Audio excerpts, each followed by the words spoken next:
Salutations, chers auditeurs et spectateurs, on se retrouve pour une nocturne. Vous savez, depuis un certain temps, j'essaye de prouver que l'islam est une religion païenne et qu'elle ne descend pas de Dieu. Et pour preuve supplémentaire, aujourd'hui, je vais vous parler de la Terre. Et selon leur religion, la Terre est plate, quand pour nous, avec la science, on voit que la Terre est sphérique. Et de leur côté, ils ont une direction pour la prière.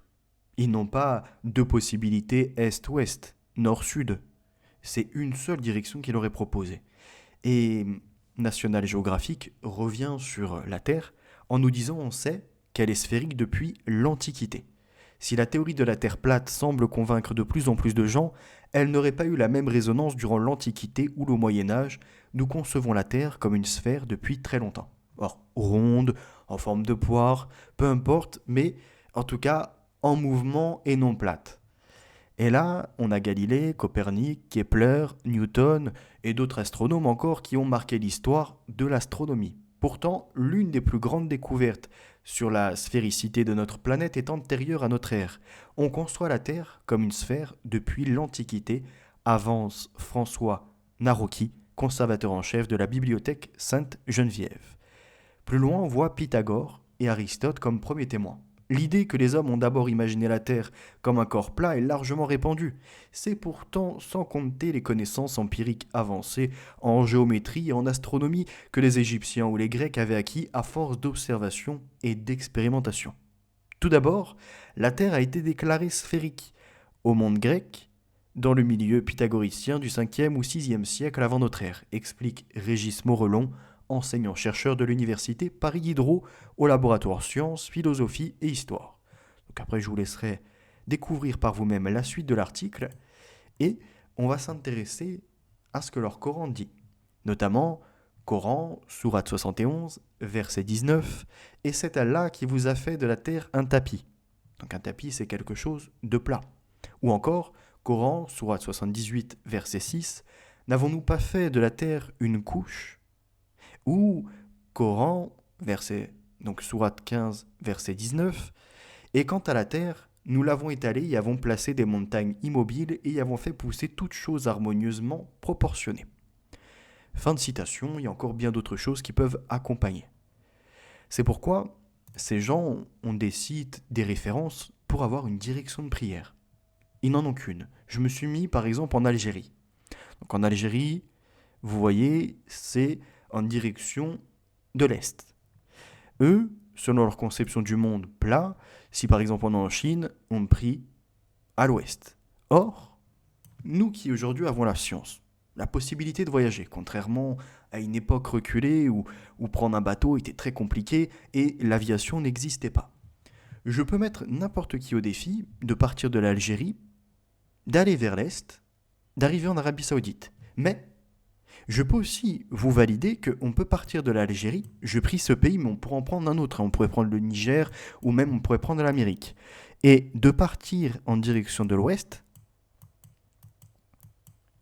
ça serait plus long, mais vous arrivez en Arabie Saoudite.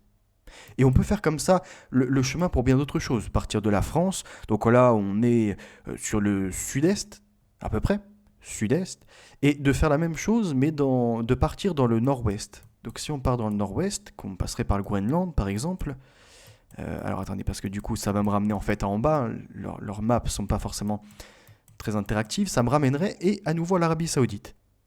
Ce qui veut dire que si on suit cet ordre-là, que n'importe qui peut vérifier s'il s'en donne les moyens de voyager et qu'il prend une boussole avec lui, à ce moment-là, la Terre est sphérique. Donc, leur Coran est faux. Ce qui veut dire que Dieu ne ment pas.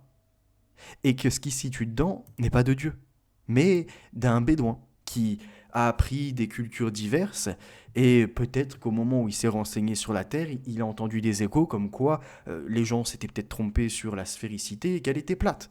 Et il a pris position pour. Et ça change tout à l'histoire. Parce que c'est un élément supplémentaire, en plus de tout ce que j'ai déjà développé, sur le fait que seul dans la lignée de Isaac, on a des prophètes et des descendants qui annoncent un Messie. De l'autre côté, rien de tout cela. Il y a énormément de choses qui prouvent que l'islam est une religion païenne. Je reviendrai prochainement au niveau de l'Arabie Saoudite sur la Mecque, avec ce qui existait avant, c'était un endroit d'idolâtrie. Il faut savoir que leur prophète, entre guillemets, avant de prier en Arabie Saoudite, priait d'abord en direction de Israël, plus précisément de la montagne de Sion. D'accord. Et encore une fois, il y a autre chose aussi que je tiens à rajouter. Israël est reconnu dans la Bible, et même, il me semble, dans le Coran. Ça appartient au peuple de Jacob, aux 12 tribus d'Israël. Et ça, on peut pareil le prouver.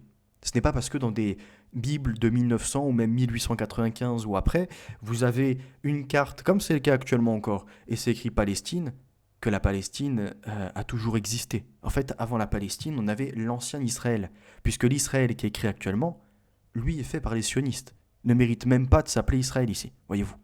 Mais il y a l'ancien Israël par contre qui est présent, et à nouveau qui ramène à la continuité avec la chrétienté, avec Christ, Messie, finalité des choses. Et il y a un élément que je pourrais rajouter, parce que j'ai une personne avec qui j'ai débattu qui n'a même pas tilté sur ça. Jean, il fait l'Apocalypse. Donc ça veut dire qu'après le Messie, il y aurait un prophète. Et je lui donne un peu de billes comme ça. En fait, non, parce que l'Apocalypse, c'est révélation à Jean, mais c'est une révélation de Jésus-Christ. Voyez-vous. Donc en fait, Jean est que le réceptacle du message du Messie, ce qui est incroyable, et qui annonce la finalité et toute la suite. Je vais vous proposer prochainement, alors attendez, hop, je vais vous mettre ça à l'écran, si je l'ai d'activer, parce qu'en fait j'avais une vidéo où j'avais fait la comparaison entre la Bible et le Coran, donc il y a au moins une dizaine de comparaisons au minimum pour montrer que d'un côté c'est le pardon, de l'autre c'est le talion, d'un côté c'est se réserver et ne pas faire plusieurs coïts avec plein de femmes, quand de l'autre tu peux avoir plusieurs femmes, ce n'est pas un problème, tu peux rompre les contrats qui sont faits, entre guillemets le mariage, et plein d'autres critères qui nous différencient. Encore une fois, est-ce que l'islam a le droit d'exister? Peut-être, oui, dans leur pays. En France, ce n'est pas le bienvenu, en Europe non plus, nous sommes une terre donc, de grande civilisation, avec la science poussée, avec la chrétienté qui a amené tout son lot de sagesse, contrairement à ce qu'on peut observer partout dans le monde.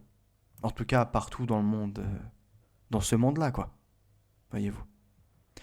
Donc merci de m'avoir écouté. Je vous avais dit, ce serait une petite vidéo rapide, mais qui prouve à nouveau que nous sommes d'un côté sur une religion païenne, qui tente de nous convaincre de les rejoindre et d'accepter un faux prophète. Ce qui ne sera jamais le cas, vous savez très bien les chrétiens, nous on peut partir en martyr, en vrai martyr, sans faire le combat, juste en gardant la parole du Seigneur Tout-Puissant et du Créateur de toutes choses, le Père. Alléluia. À très bientôt, la vérité est notre avenir.